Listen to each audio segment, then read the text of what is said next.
எல்லாருக்கும் வணக்கம். என் பேர் ஜூலி. நான் இன்னைக்கு வந்து கமிஷனர் ஆஃபீஸில் வந்து கம்ப்ளைண்ட் கொடுக்கறதுக்காக வந்திருக்கேன். நிறைய பேர் கேள்விப்பட்டிருப்பீங்க, என் மேலே நான் கிட்னி திருடிட்டேன் அப்படின்னு வந்து ஒரு புகார் வந்து என் மேலே வச்சுருந்தாங்க, ஒரு அவதூறு வச்சுருந்தாங்க. அதாவது திருட்டுனா என்னன்னு தெரியாதவங்க அந்த அவதூறு வச்சுருக்காங்க. ஒருத்தவங்க திருட்டுனா என்ன சார், உங்களுக்கு தெரியாமல் உங்கள் பொருளை திருடிட்டு போகிறது தானே திருட்டு. ஸோ நான் கிட்னி திருடி அப்படின்னு வந்து சொல்லியிருக்கிறாங்க.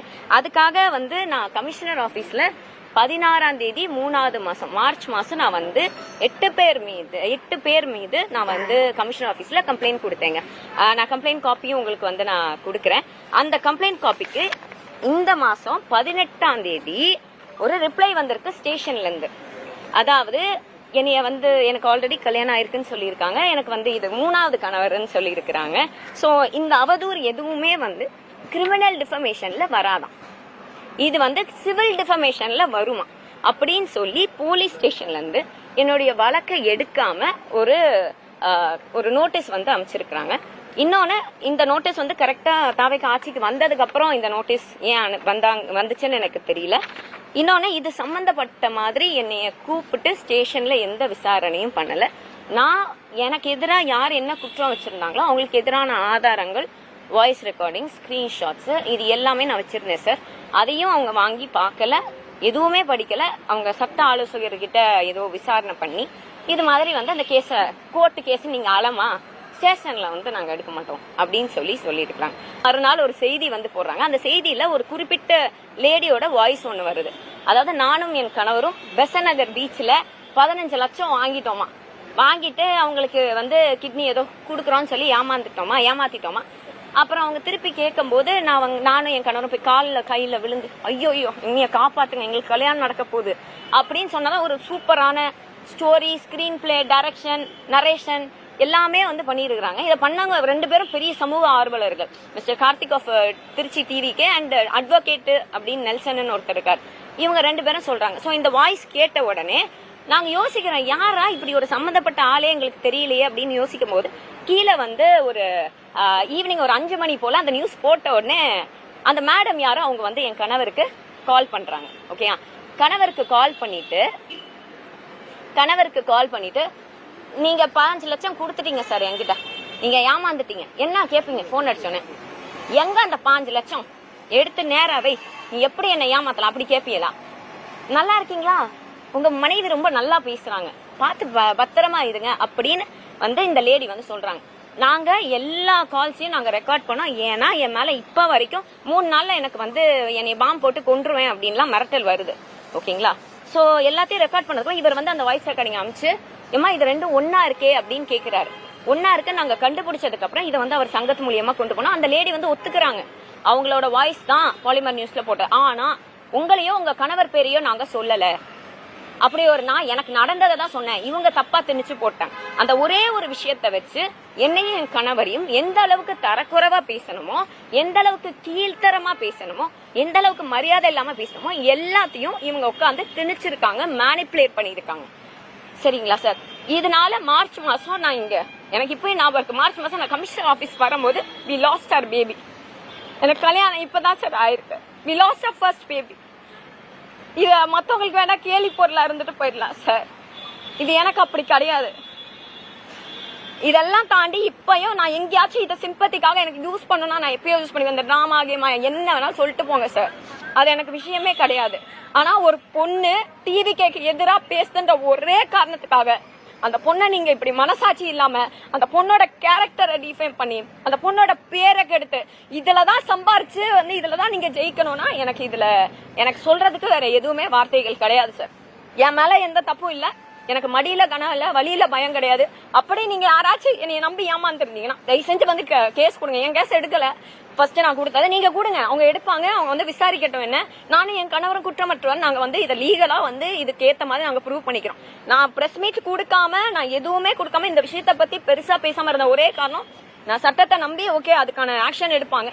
இன்ஸ்டன்டா இன்ஸ்டாகிராம் மூலியமா சிஎம் ஆனாங்க அப்படின்னு சொல்றாங்க விஜயண்ணாவை எல்லாரும். இன்ஸ்டன்டா அவங்க ஆட்களை காப்பாத்தி அவங்களுக்கு எதிராக பேசுறவங்க மேல இந்த இன்ஸ்டன்ட் தாக்குதல் நடத்துறத விட்டுவிட்டு அவர் வந்து கண்டிப்பா மக்களுக்கு இன்ஸ்டன்டா ஏதாச்சும் பண்ணாருன்னா ரொம்ப நல்லா இருக்கும்னு வேண்டிக்கிறேன்.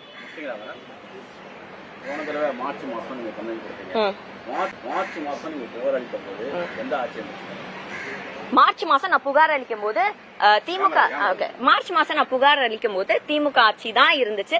இதுல எந்த சந்தேகமும் இல்ல. ஆனா அப்ப எலெக்ஷன் கமிஷன் ஆன் டியூட்டில இருந்துச்சு சார். நான் கொடுத்த அன்னைக்கு எனக்கு நல்லா ஞாபகம் இருக்கு. வெள்ளிக்கிழமை என்னால கொடுக்க முடியல. we were undergoing something very tragic. நான் கொடுக்கல. நான் திங்கக்கிழமை கொடுத்தேன். எலெக்ஷன் கமிஷன் ஆட்சி நடந்துச்சு. எதுவா எனக்கு ஒன்னே ஒண்ணு புரியுது சார். நான் திமுக ஆட்சின்றனால எனக்கு அவங்க இருக்கிற டைம்ல நான் கம்ப்ளைண்ட் கொடுக்கல. எலெக்ஷன் டியூட்டி அப்ப கம்ப்ளைண்ட் கொடுத்தேன். அது முடிஞ்சு ஒரு ஆட்சி வந்துருச்சு. அப்ப அந்த ஆட்சி எனக்கும் பொறுப்பு எடுக்கணும்ல சார். ஆமாங்க சார். திமுக ஆட்சியில எலெக்ஷன் கமிஷன் ஆட்சி. ஆமாங்க சார். ஆமாங்க சார். அவங்கதான் இருந்தாங்க. விசாரணை பண்ணிருப்பாங்க.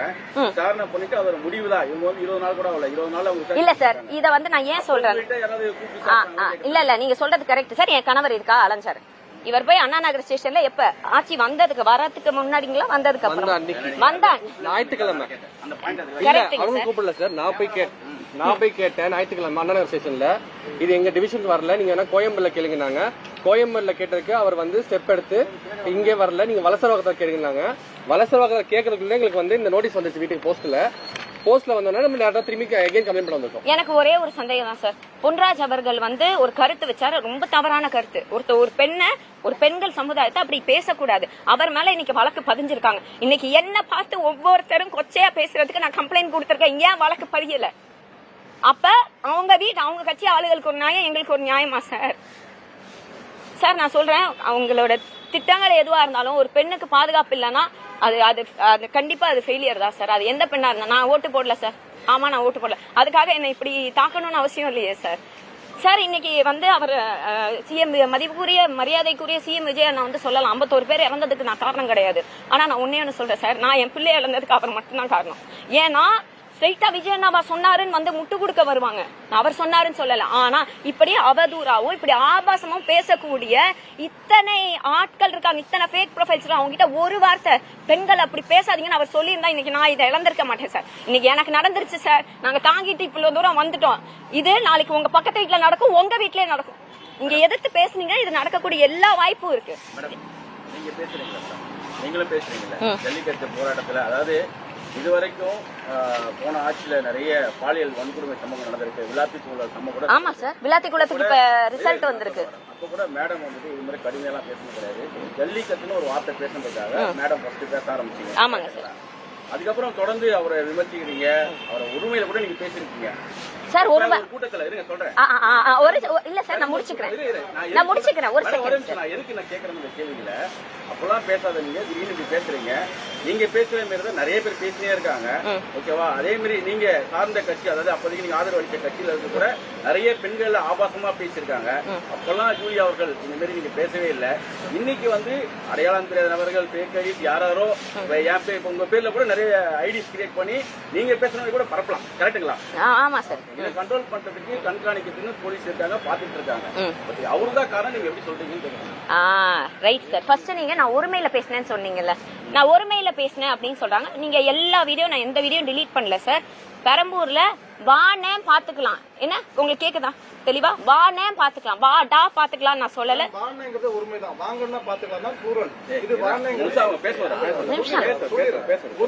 வாங்கண்ணா வணக்கங்கண்ணா இல்லண்ணா. சரிண்ணா, வாடாக்கும் வானன்றதுக்கும் ஒரு மதிப்பு இல்ல, ஒரு மரியாதைக்குரிய விஷயம் இருக்கா? இல்ல அண்ணா என்ன கேட்டாரு? நான் எங்க ஊர் சைடுனா நான் பரமக்குடிக்காரி. பாப்பா பாத்துக்கலாம் போப்பா பாத்துக்கலாம் சொல்ல. வாங்கண்ணே உட்காருங்கண்ணே. நீங்க வந்து சரிங்கண்ணா நான் தமிழ் கத்துக்கிறேன்னு. அண்ணா நான் முடிக்கல உங்களோட இதுக்கு. ஓகே, அப்ப வந்து நிறைய பேர் பெண்களையும் டிவிகேயோட கட்சி பெண்களையும் வந்து கேக்குறாங்க, ஏன் நீங்க கேட்கலன்னா? ஆனா எனக்கு நடந்ததுக்கு இப்ப நான் கேட்டுட்டு இருக்கேன். அடுத்தவங்களுக்கு நடக்குதுன்னு எனக்கு தெரிஞ்சா அதையும் நான் கேட்பேன். பெண்கள் நான் கேட்கவே இல்லை. பொதுவா பொது தரக்கூடிய ஒரு செய்தியாளரோ ஓகேவா, யாராவது ஒருத்தவங்க ஒரு நெறியாளரோ திமுக சார்ந்த பேசியிருந்தாங்கனாக்கா அவங்கள பத்தி ஆபாசமாக அவங்க புகைப்படங்களை எடுத்து சமூக வலைத்தளத்துல பரப்பி தப்புன்னு அந்த டைம்ல நீங்க குரல் கொடுத்தீங்கன்னு ஒரு ஆதங்கம் அதை கேட்கறோம் நாங்க. அந்த மேடம் அந்த டைம்ல ஒரு குரல் கொடுக்கல, ஏன் இப்ப மட்டும் ஒரு ஆக்ரோஷமா ஏன்னா வரும்போது மட்டும் ஆக்ரோஷமா வருது கேட்கறாங்க. அண்ணா நான் என்ன சொல்றேன், இன்னொருத்தவங்களுக்கு வரும்போது நான் குரல் கொடுக்கல நீங்க சொல்றீங்க, எந்த இடத்துல குரல் கொடுக்கணும்னு நினைக்கிறீங்க? சமூகத்துல தானே பேசிட்டு இருக்கீங்க. ஆமாண்ணா, இப்ப அதுல ஒரு செகண்ட் சொல்றீங்களா, அதே இன்ஸ்டாகிராம் தான் ஜூலி பேசிட்டு இருக்காங்க. ஆமா, இப்பதானே வரீங்க. போன தடவை புகார் கொடுக்கும்போது உங்களுக்காக கிட்டத்தட்ட 3 மணி நேரம் வெயிட் பண்ணிருந்தோம். ஜூலி மேடம் வருவாங்க காத்திரே இருந்தோம், வரவே இல்லை. ஆமாண்ணா, நான் புகார் கொடுக்க இல்ல கரெக்ட்ண்ணே. நான் இப்ப எல்லாருக்கும் வந்து கேட்டவங்க எல்லாருக்கும் நான் கண்டிப்பா வந்து கொடுப்பேன், வந்து கொடுத்தேன். அன்னைக்கு நான் சொல்லலண்ணே, நான் கொடுக்காத ரீசன் நான் சொல்றேன். இல்ல அன்னைக்கு நான் கொடுக்காத ரீசன் நான் சொல்றேன். ஏன்னா எனக்கு அவங்களுக்கு எதிராக ஆதாரங்கள் என்கிட்ட இருந்தது. அதை மொத்தமும் ஸ்டேஷன்ல கொடுத்து நான் லீகலா அதை மூவ் பண்ணணும்னு நினைச்சேன், அது நடக்கல. சிம்பிள். அதுல என்ன சம்பந்தம் உங்களுக்கு? என்ன அதுக்கு ஏன் உங்களை இது பண்றாங்க? கரெக்டா கிட்னி திருட்ட இது பண்றது காரணம் அதை நீங்க தான் சார் சொல்லணும். மேடம் நான் சொல்றேன் மேடம்.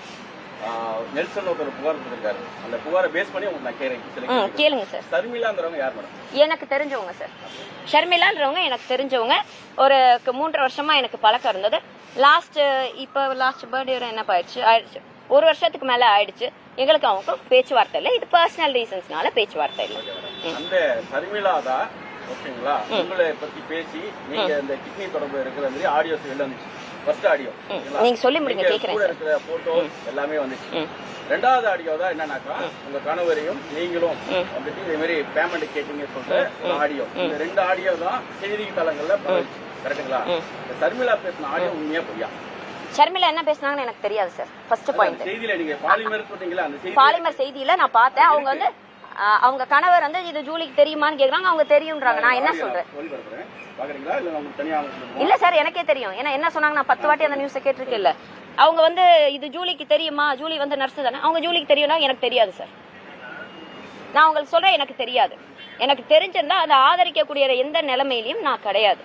அண்ட் அவங்கள எனக்கு தெரியும். அவங்கள வந்து என்ஜிஓல இருக்கிறாங்க. அவங்க என்ஜிஓ மூலியமா நாங்க நிறைய தொண்டு பண்ணியிருக்கோம். இவ்வளவு சொல்றவங்க, நான் வந்து குழந்தைங்களுக்காக லிவர் சர்ஜரிக்கு நான் வீடியோ போட்டு என்ன ஃபண்டு கனெக்ட் பண்ணணுமோ அதை நான் கனெக்ட் பண்ணி கொடுத்துருக்கேன். எனக்கு அந்த அளவுக்கு தான் தெரியும். ஒருத்தவங்க எனக்கு தெரியுன்றதுக்காக அவங்க பண்றது எல்லாத்தையும் என்கிட்ட சொல்லுவாங்கன்னு நிச்சயம் கிடையாது. அப்படி ஒரு விஷயம் தெரிஞ்சிருந்தா நான் கண்டிப்பா அதுக்கு ஒத்துழைச்சிருக்க மாட்டேன். மேடம், பிக் பாஸ் ஜூலி, நடிகை ஜூலிக்கு முன்பாக நீங்க ஒரு செவிலியர். அந்த செவிலியர் மூலியமா தான் ஷர்மிளாவும் நீங்களும் ஒரே அறையில தங்கியிருக்கும் போது இந்த கிட்னி திருட்டுல உங்களுக்கு வந்து தொடர்பு இருக்கு அப்படிங்கிறத அந்த புகார்லயே குறிப்பிட்டிருக்கு. அந்த ஆடியோவும் அதான் சுட்டி காட்டுது.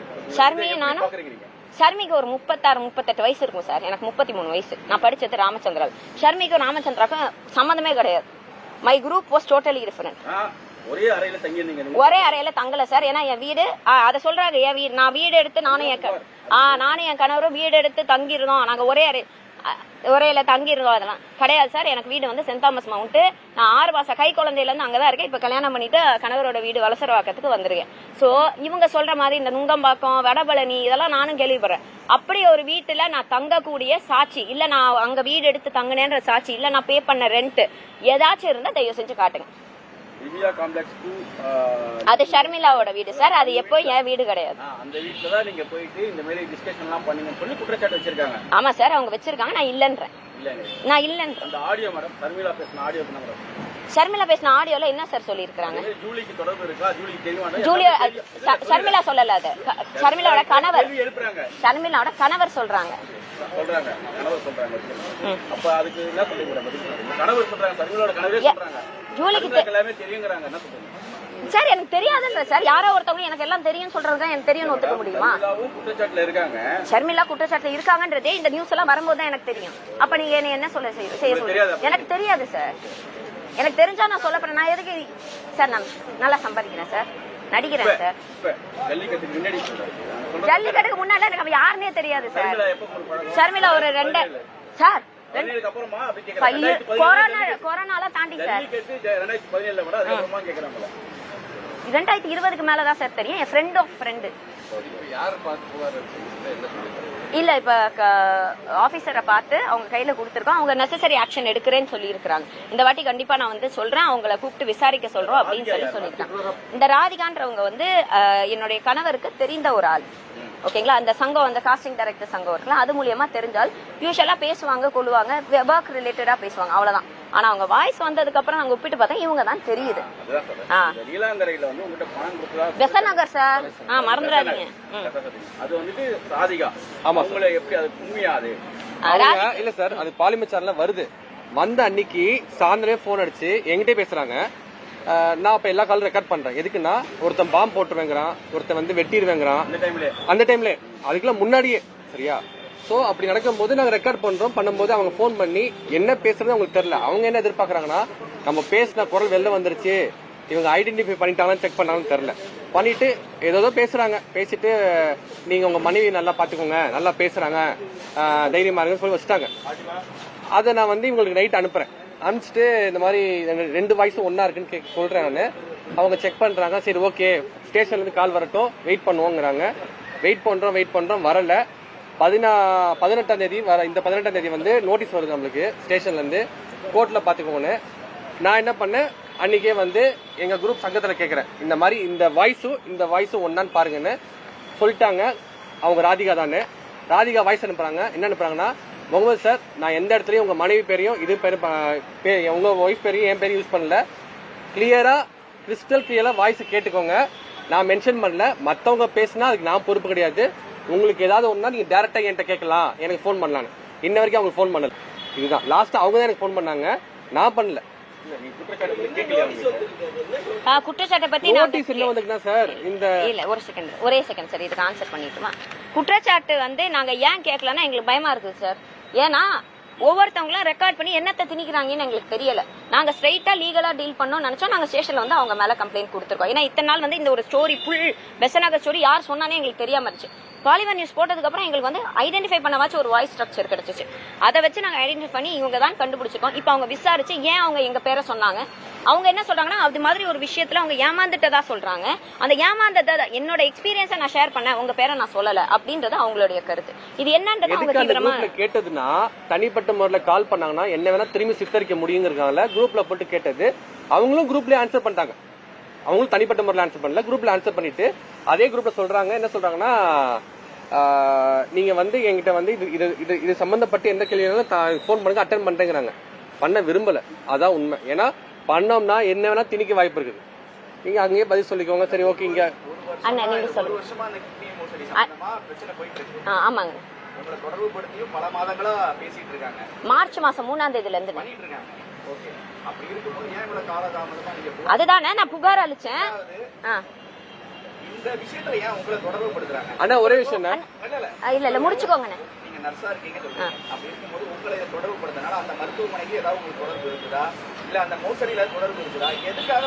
அண்ணா ஒரே விஷயம் இது நான் சொல்றேன். என்ன விஷயம்னா, ஜனவரி மாசம் கல்யாணம் பண்றோம். கல்யாணம் பண்ணது நீங்க பாத்திருப்பீங்க, நிறைய புகைப்படம் எல்லாம் வந்துச்சு, வீடியோ எல்லாம் வந்துச்சு. அப்பெல்லாம் இவங்க கிட்னி மோசடியில இவங்க தெரியாதவங்க விஜய் அண்ணனை பேசும்போது எப்படி தெரியுது இவங்க அப்பதான் வந்து கிட்னி மோசடி பண்ணான்னு தெரியுதா? ஏன் அதுக்கு முன்னாடி இவங்க வந்து கல்யாணம் பண்ணும்போது, நிச்சயதார்த்தம் பண்ணும்போது, போட்டோ போடும்போது, வீடியோ போடும்போது அப்ப யாருக்குமே தெரியல கிட்னில இவங்க சம்பந்தப்பட்டிருக்காங்கன்னு.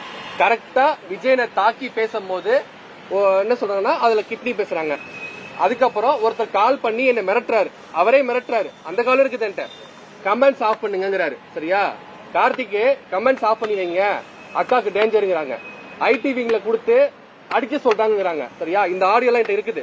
அதுக்கப்புறம் நான் நமக்குலாம் ஒன்னும் பிரச்சனை இல்ல ப்ரோ, நான் ஜட்ஜை இன்ஃப்ளூயன்ஸ் பண்ணிடுவேங்கிறாரு. வைஷ்ணவியோட கேஸ்ல நான் ஜட்ஜை இன்ஃப்ளூயன்ஸ் பண்ணி தான் வெளியே வந்து அவர் வாயால சொல்றாரு. உண்மையா போய் எனக்கு தெரியாது சார். ரெக்கார்ட் எல்லாத்தையும் உங்க எல்லாருக்கும் நான் கொடுக்குறேன், நீங்க கேட்டுக்கோங்க. நீங்க கேட்டுட்டு என்ன முடிவு எடுத்து எல்லாம் தொடர்ந்தது எப்பன்னா, கரெக்டா இந்த ஜல்லிக்கட்டுங்கிற ஒரு விஷயத்த பேச ஆரம்பிச்சதுக்கு முன்னாடி தான் ஆரம்பிச்சு. அதுக்கு முன்னாடி கல்யாணம் ஆச்சு, என் பர்த்டே வீடியோ வந்துச்சு, எல்லாம் வந்துச்சு. அப்பெல்லாம் யாரு கண்ணுக்கும் தெரியல இவங்க கிட்னி மோசடில ஈடுபட்டு இருக்காங்கன்னு.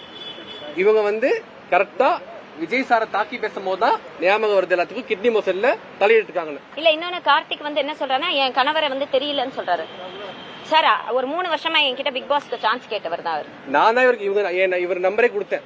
நான் தான் ஜூலி நம்பரே அவர் கொடுத்தேன். ஆனா 2 பேர்த்தையுமே தெரியாதுங்கிறாரு. பெலிக்ஸ் சேனல்ல உட்கார்ந்துகிட்டு அவர் கணவர் பேரு முகமது இக்ரீம் நினைக்கிறேன் அப்படிங்கிறாரு. ஆனா 30 வீடியோ வந்த அன்னைக்கு கூப்பிட்டு என்ன வார்ன் பண்றாரு, வீடியோ டெலிட் பண்ணுங்க, இல்லனா கமெண்ட்ஸ் ஆஃப் பண்ணுங்க, இல்லன்னா அடுத்த 2 வாரத்துக்கு நீங்க தான் டார்கெட். சார் எனக்கு அது இல்ல சார். என்னன்னா இந்த ஷர்மியோட நான் 2-3 போட்டோ எடுத்திருக்கேன், 4-5 போட்டோ எடுத்திருக்கேன்றதை வச்சுட்டு அவங்களுக்கு தொடர்பு இருக்கான்னு ஃபர்ஸ்ட் எனக்கு தெரியாது. அப்படி தொடர்பு இருந்தா அவங்க கூட இருந்த காரணத்துக்காக ஏன் மேல பழி போறது கொஞ்சம் கூட ஏத்துக்க முடியாது சார். அப்படி சொல்ல போனா நான் நிறைய பேரோட போட்டோ எடுத்திருக்கேன், நிறைய பேரோட பழகிருக்கேன். பழகினவங்க எல்லாரும் பண்ற குற்றத்துக்கு நான் தான் பலியாடுன்னு சொல்ல முடியாது சார். இங்க கிட்னி வாங்குறதும் தப்பு, விக்கிறதும் தப்பு சார். சட்டப்படி குற்றம். இத பண்றவங்க குற்றவாளிகள் தான். ஆனா இங்க இவங்க 2 பேர் விக்டிம்ஸ். எப்படி இவங்க எல்லாம் விக்டிம்ஸ், எதுலயும் சம்பந்தப்படாத நானும் என் ஹஸ்பண்டும் குற்றவாளி. சூப்பரா இருக்குல்ல இதுல வீடியோ ஹெல்ப் பண்ணிருக்கீங்க கிட்னிக்காக, ஏதோ ஹெல்ப் பண்ணிருக்கீங்க. கிட்னிக்காக நான் இது வரைக்கும் எதுவும் ஹெல்ப் பண்ணது இல்ல சார். நான் வந்து லிவர் சர்ஜரிக்கு குழந்தைங்களுக்கு நான் வீடியோ போட்டு பைசா வாங்கி கொடுத்துருக்கேன். இது பிக் பாஸ் அல்டிமேட்லயும் நான் சொல்லியிருக்கேன் என்னோட பிரஸ் மீட்ல. உங்களுக்கு வேணும்னா நாங்க யூஸ்வலா என்ன பண்ணுவோம்னா வீடியோ போடுவோம், ஃபண்ட்ஸ் ஃபுல்லா கலெக்ட் பண்ணதுக்கு அப்புறம் அந்த வீடியோ ஆர்ச்சீவ் பண்ணி வைப்போம். என்கிட்ட அந்த ஆர்ச்சீவ் வீடியோ இருக்கு சார். சார் இது ஃபண்ட் கலெக்ஷன் சார், லீகல். நீங்க சொல்ற மாதிரி லீகலா பண்ணி ஹாஸ்பிட்டல்ல கொண்டு போய் அந்த செக் அவங்க கையால கொடுத்து எல்லாமே இருக்குங்க சார். எனக்கு அதுதான் சார் தெரியல. கிடையாது சார். திருடி நீங்க கொடுத்துங்கறத அவங்க என்ன சொல்றாங்க சார், கிட்னியை திருடுன தப்பு சார். இல்ல மேடம், ஒரு நிமிஷம் சொல்லிடுறேன் மேடம். அவங்க என்ன சொல்றாங்கன்னா ஒரு கவர்மெண்ட் ஹாஸ்பிட்டல்ல கூட கிட்னி வாங்குறதுக்கு வந்துட்டு நிறைய பேர் இருப்பாங்க. அவங்களுக்கு முன்னாடி வாங்கி தரேன் அப்படின்னு சொல்லிட்டு ஜூலி வந்துட்டு இது மாதிரி அப்படிதான் இந்த சோ கால்ட் ராதிகா ராஜ்குமார் எங்க மேல குற்றச்சாட்டு வச்சிருக்காங்க. கரெக்ட் கரெக்டா சார்? அதுல ஏதாவது உதவி பண்ணீங்களா நீங்க? நான் எதுவும் எனக்கு இல்ல சார். எனக்கு அவங்களுக்கு சம்பந்தம் கிடையாது. எனக்கு இது சம்பந்தமான டாக்டர்ஸையோ இல்ல நர்சஸையோ இல்ல நீங்க சொல்ற மாதிரி இந்த ஹாஸ்பிட்டல்ஸையோ அவங்களுக்கு எனக்கு எந்தவித கான்டாக்டுமே கிடையாது சார். இல்ல நீங்க செவிலியரா இருக்கீங்க மேடம், ஒரு கான்டாக்ட் இல்லங்கறீங்க கேக்குறாங்க சார். நான் செவிலியரா இருந்த 2017க்கு முன்னாடி. கரெக்டா 2017 வந்ததுக்கு அப்புறம் நான் எந்த ஹாஸ்பிட்டலையும் வந்து செவிலியராலாம் வேலை செய்யல. அதுக்கப்புறம் என்னோட கான்டாக்ட்ஸும் அப்படியே குறைஞ்சிருச்சு. என்கிட்ட வந்து இப்ப வந்து ஒரு நல்ல கைனகாலஜிஸ்ட் சொல்லுங்கன்னா எனக்கு தெரிஞ்ச கைனகாலஜிஸ்ட் சொல்லுவேன். கார்டியாலஜிஸ்ட் சொல்லுங்களா, நான் கார்டியாலஜி டிபார்ட்மெண்ட்ல வேலை செஞ்சேன், நல்ல கார்டியாலஜிஸ்ட் சொல்லுவேன். நான் நர்ஸ்ன்ற ஒரே காரணத்துல நான் கிட்னி திருடுவேன் அர்த்தமா சார்? நிறைய நிறைய மருத்துவரை ரெஃபர் பண்றாங்க, அந்த மாதிரி ரெஃபர் பண்ணீங்களான்னு கேட்டாங்க. நான் யாரையும் ரெஃபர் பண்ணல சார். எனக்கு இந்த டிபார்ட்மெண்ட் சம்பந்தப்பட்ட ஆளுங்க யாரையுமே எனக்கு தெரியாது சார்.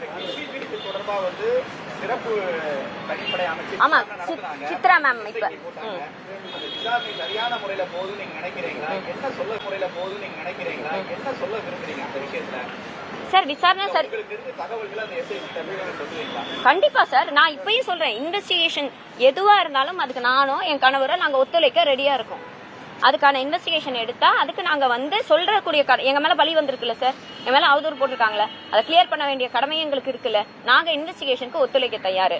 அதே மாதிரி எப்படியாச்சும் இந்த இப்ப வந்து புதுசா சித்ரா மேம்ன்றவங்கள போட்டிருக்காங்கன்னு சொல்றாங்க, அவங்களே நாங்க நேர்ல பார்த்து இது மாதிரி எங்க மேல போட்டிருக்காங்க, நீங்க இதுக்கும் சேர்த்து விசாரணை பண்ணுங்க அப்படின்னு கேட்க ரெடியா இருக்கு. சொல்லுங்க. நெல்சன் வந்துட்டு புகார் கொடுத்தது 4ஆம் தேதி 3ஆம் மாசம் கரெக்டுங்களா? அவர் வீடியோஸ் எல்லாம் அப்படியே போட்டாங்க, அந்த வீடியோஸ் எல்லாம் போட்டாங்க. நீங்க கரெக்டா தேர்தல் விதிமுறைகள் அமலுக்கு வந்துட்டு 16/3 கரெக்டுங்களா? அன்னைக்கு வந்து புகார் கொடுத்தீங்க. அதுக்கு முன்னாடி ஏன் தயக்கம்? இந்த ஏன் நம்மளை பத்தி அவதூறு கொடுக்குறதுல அந்த காலகட்டம் இருந்துச்சுல, 12 நாள் 15 நாள் இருந்துச்சு. நிறைய அபியூஸ் பண்ணி நிறைய பேர் வீடியோ போட்டுருந்தாங்க. அப்பயே உங்களுக்கு தெரிஞ்சிருக்கும். 4ஆம் தேதி புகார் கொடுத்தாங்க, நான் புகார் கொடுத்துட்டேன், அந்த ஆடியோஸ் எல்லாம் சப்மிட் பண்ணிட்டேன் அப்படிலாம் சொல்லி கொடுத்துருந்தாங்க. அந்த டைம்ல ஏன் அது என்ன எதனால அந்த காலத்தாமம்? Right sir. இந்த நியூஸ் வந்தோடனே ஃபர்ஸ்ட் ஆஃப் ஆல் எனக்கு தலைகால் புரியல. ஏன்னா யாரை பத்தி சொல்றாங்க, என்ன சொல்றாங்க, இது உண்மையா, இது என்ன நடக்குது? ஃபர்ஸ்ட் ஆஃப் ஆல் அதை எங்களுக்கு ரியலைஸ் பண்ணவே ஒரு 2-3 days ஆயிடுச்சு சார். இது முடிஞ்சு ஒரு 4 நாள்ல ஐ ஹேட் மை மிஸ்கேரேஜ். நான் வெள்ளிக்கிழமை நான் வெள்ளிக்கிழமை இங்க வரதா இருந்துச்சு. I hate my miscarriage on Thursday. நான் வெள்ளிக்கிழமை வர முடியல. நான் திங்கட்கிழமை வரதுக்குள்ள ஞாயிற்றுக்கிழமை வந்து இது போட்டாங்க. அந்த 15 கரெக்டா, இப்ப நான் தேதி கரெக்டா சொன்னேன், ஞாயிற்றுக்கிழமை போட்டாங்க.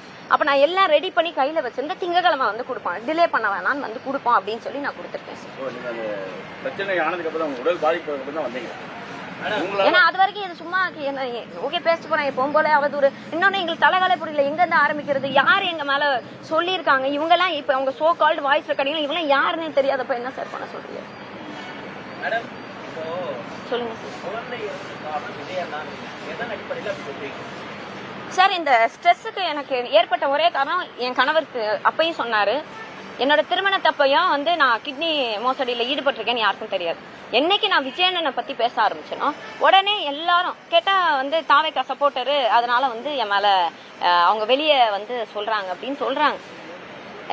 எனக்கு என்ன புரியலன்னா நான் அப்பெல்லாம் இல்லாம இப்ப திடீர்னு ஒரு விஷயம் வந்திருக்குது, திடீர்னு என் மேல ஒரு அவதூறு பரப்புறாங்க, திடீர்னு என் மேல வந்து நீ இருக்கிற ஒரு பெண் பிள்ளை என்னெல்லாம் பேசக்கூடாத எல்லாம் பேசுறாங்க. இதெல்லாம் பேசுறாங்கன்னு குட்டீஸுக்கெல்லாம் ஓட்டு போடுங்கன்னு கேட்கக்கூடிய மதிப்புக்குரிய மரியாதைக்குரிய சிஎம் விஜய் அண்ணா அவர்கள் பெண்களை பத்தி இப்படி இழிவா பேசுறது அவர் கண்ணில் படவே இல்லைன்னாலும் ஒரு வார்த்தை இப்படி என்னை விட்டுருங்க சார், எந்த பெண்ணையும் தாவேகா கட்சி சார்பில் நீங்க யாரும் பேசக்கூடாது அப்படின்னு ஒரு வார்த்தை சொல்லிடலாம். கிட்னி பிரச்சனை தனி பிரச்சனை நான் ஹேண்டில் பண்ணுங்க, அது ஒரு அவதூறு சார். நான் மொத்தமா உடஞ்சது எங்க தெரியுமா சார், 3வது புருஷன். எதே கல்யாணம் நாங்க 6 வருஷம் காதலிச்சிருக்கோம் சார். இந்த கல்யாணத்துக்காக வெயிட் பண்ணி நாங்க அவ்வளவு தூரம் பெத்தவங்க சம்மதம். ஏன்னா நான் பிறப்பாளி கிறிஸ்தவர், அவர் பிறப்பாளி இஸ்லாமியர். நாங்க உட்காந்து இந்த கல்யாணத்துக்காக அவ்வளவு ஒர்க் ஹார்ட் பண்ணிருக்கோம் சார். எங்க இருந்தோ வந்து ஈஸியா திமுக கிட்ட இருந்து நான் 30 லட்சம் வாங்கிட்டு கல்யாணம் பண்றேன்னு சொல்லிட்டு அவங்க போயிடலாம் சார், அது பிரச்சனை இல்ல. ஆனா என்னன்னு நான் முடிச்சுக்கிறேன் சார், என்னன்னு சொல்லனா 3வது புருஷன். அப்ப 2 கணவரை காட்டுங்க சார், நாங்க 2 பேரும் ஹேண்டில் பண்ணிப்போம். நீங்க எங்களை சுத்தி இருக்கவங்கள யோசிச்சிங்களா, எங்களை பெத்தவங்களை யோசிச்சிங்களா, எங்க ஃப்ரெண்ட்ஸை யோசிச்சிங்க, எங்க சொந்தக்காரங்களை யோசிச்சிங்களா? அவங்கள எப்படி சார் சமாளிப்பீங்க, அவங்கள எப்படி நீங்க சமாளிப்பீங்கன்னு சொல்லுங்களேன். அப்ப ஒரு நிமிஷம் இருங்க, அப்ப இத நான் அப்ப டிவிக்கு எதிர்த்து பேசினா அவங்க வந்து அடிப்பாங்க. அவங்க அடிக்கிறனாலதான் என் குழந்தை போச்சு சார், அந்த டிப்ரெஷன்ல தான் போச்சு, அந்த ஸ்ட்ரெஸ்ல தான் போச்சு. இதுக்கு வேற ஆன்சர் இல்ல. இல்ல சார், ஏன்னா அண்ணன் என்ன சொல்றாருன்னா, அதாவது 51 பேர் என் மேல கொலைப்பள்ளி போடுறீங்களான்னு அன்னைக்கு வந்து கேட்டாரு. 41 இப்ப அதுக்கப்புறம் இல்ல. நான் என்ன சொல்றேன், அது அவர் ஒரு கிளைம் பண்றாரு, நான் பண்ணல. அதுதான் அவர் சொல்றாரு, கொலைப்பள்ளியே என் மேல போடுறீங்களேன்னு சொல்றாரு இல்லன்னு. விஜய் அண்ணன் வந்து இவ்வளவு பெரிய கொலைப்பள்ளியே என் மேல போடுறீங்களே அப்படின்றாரு. நான் என்ன சொல்றேன், அவங்கள பத்தி அவங்க பெத்தவங்க வந்து என் புள்ள வந்து விஜய் அண்ணனுக்காக இறந்து போச்சுன்னு அவங்களோட என்ன எண்ணங்களோ அது எனக்கு தெரியாது, அதுல எனக்கு சம்மந்தம் இல்லை. ஆனா நான் இழந்ததுக்கு காரணம் அவர் தான். இந்த ஒரு இழப்புக்கு முற்றிலும் காரணம் அவர் தான். சொல்லுங்க. ஒரு சின்ன புகார் ஒன்று கொடுத்தீங்க, என்ன புகார் உங்களுக்கு தெரியும்?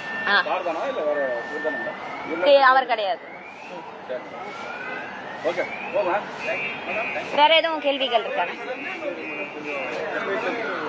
ஆனா இந்த நோட்டீஸ் இல்லன்னா இது வந்து ஆல்ரெடி கொடுத்த கம்ப்ளைண்ட் வந்து எடுத்துக்க மாட்டோம்ட்டாங்க, கோர்ட்ல பாத்துக்கோன்னு சொல்லிட்டாங்க. சிவில் டிஃபமேஷன் ஆனா கிரிமினல் டிஃபமேஷன் இல்லையா, அதான் ரீசன் சொல்லியிருக்காங்க. வேற எதுவும் கேள்விகள் இருக்கானா? அப்ப இவர் கேட்ட கேள்விகள்லாம் நாங்க வந்து கூப்பிடுறோம் வச்சுட்டாங்க. அதையே சும்மா ஒரு பிரச்சாரத்துல இருந்தாரு, இது சம்பந்தமான கிட்னி சம்பந்தமான கேள்விகள் கேட்டாரு. அவர் சொல்லக்கூடிய சூழ்நிலையில எல்லாம் நான் கூப்பிடுறேன்னு வச்சுட்டாரு. ஈவினிங் 4:30 மணிக்கு, காலையில 9 மணி போல வீடான்ல பெருசா நியூஸ் போடுறாங்க. அதாவது இது ஃபுல்லா சமூக ஆர்வலர் சொன்னதெல்லாம் கரெக்ட், நாங்க அவாய்ட் பண்ணிட்டோம். இந்த நியூஸ பார்த்த உடனே இவர் போன் அடிச்சு அவருக்கு வந்து கிட்டத்தட்ட ஒரு 15 நிமிஷம் 3/4 மணி நேரம் பேசி என்ன சொல்றாரு, இத ஃபுல் உங்ககிட்ட இப்ப சொன்னேன் இல்ல கார்த்திக் கதை எல்லாம், இது எல்லாத்தையும் சொன்னேன் சார். எல்லாத்தையும் என் கணவர் எல்லாத்தையும் கேட்டுட்டு ஒரு நிமிஷம் முடிச்சுட்டு எல்லாத்தையும் கேட்டுட்டு நான் கண்டிப்பா எடிட்டர் ஆபீஸ் கொண்டு போனேன்னு அவங்களே ஜட்ஜு நீதிபதி எல்லாம் ஆயிட்டாங்க, நான் தான் குற்றவாளின்னு எழுதிட்டாங்க. எழுதிட்டு ஃபுல் எக்ஸ்பிளனேஷன் கொடுத்ததுக்கு அப்புறம் எடிட்டர் கிட்ட கொண்டு போறேன்னு சொல்லிட்டு எடிட்டர் கிட்ட கொண்டு போகல சார். அப்படி நான் சொன்ன, இப்ப நான் ஒரு கருத்து வைக்கிறேன், நீங்க எல்லாரும் இந்த கருத்தை நியூஸா போடுவீங்கல்ல சார், இப்ப நான் ஒரு கருத்து வச்சா போடணும்ல சார், அதை போடல. அது எங்களுக்கு ஒரு பெரிய ஏமாற்றம். அதுக்கு மாற்றா அவர் என்ன பண்ணாரா, நேரா போய் அவங்கள்ட்ட கொடுத்திருக்காரு. நேரா நான் எங்க கணவர் சொல்றாரு, கார்த்திக் நல்லா தெரியுங்க, பிக் பாஸ்க்கு சான்ஸ் கேட்டாருங்கன்னு. அது அப்படியே போய் கார்த்திக் கிட்ட சொல்லி வச்சிருக்காரு. கார்த்திக் மறுநாள் வீடியோ போடுறான், நான் வந்து எல்லா காஸ்டிங் டைரக்டர் கிட்டையும் கேட்ட மாதிரி தான் உங்ககிட்ட கேட்டேன். இன்னைக்கு வரைக்கும் கார்த்திக் எந்த இடத்துல எனக்கு தெரியும் சொல்லலன்னு நான் வச்சிருக்கேன். 3 வருஷமா என்கிட்ட பிக் பாஸ்க்கு அவர் பேசினது கேட்டினது எல்லாம் வச்சிருக்கேன். அண்ணா நீங்க அவர் என்ன ஃபேமிலின்னு சொன்ன ஆடியோ எல்லாம் இருக்குன்னு உங்களை இப்ப நான் நீங்க ஃபேமிலிங்கிறத சொல்றேன். கமெண்ட்ஸ் ஆஃப் இல்லன்னு இல்ல, அவங்க கொடுத்த புகார்ல என்ன கூப்பிட்டு விசாரிக்கல.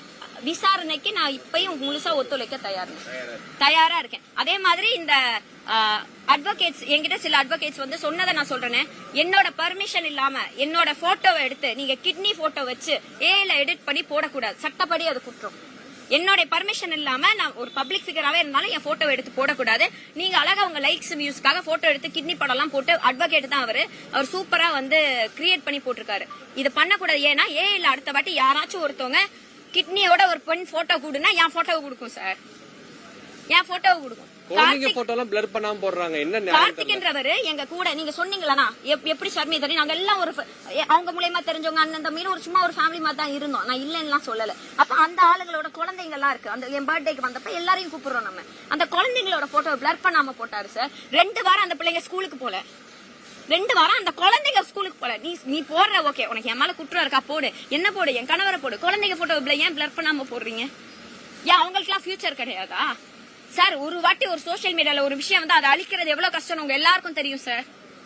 நாளைக்கு அந்த பிள்ளைங்களோட வாழ்க்கையை எதிர்காலத்தையும் கேள்விக்குறியாக்கி வச்சிட்டு இருக்காங்க. ஆமா சார், கிரிமினல் டிஃபமேஷன் சூட் வந்து போடுறேன் சார். இதை லீகலாவும் நான் மூவ் பண்ண தயாரா இருக்கேன் சார். நன்றி சார்.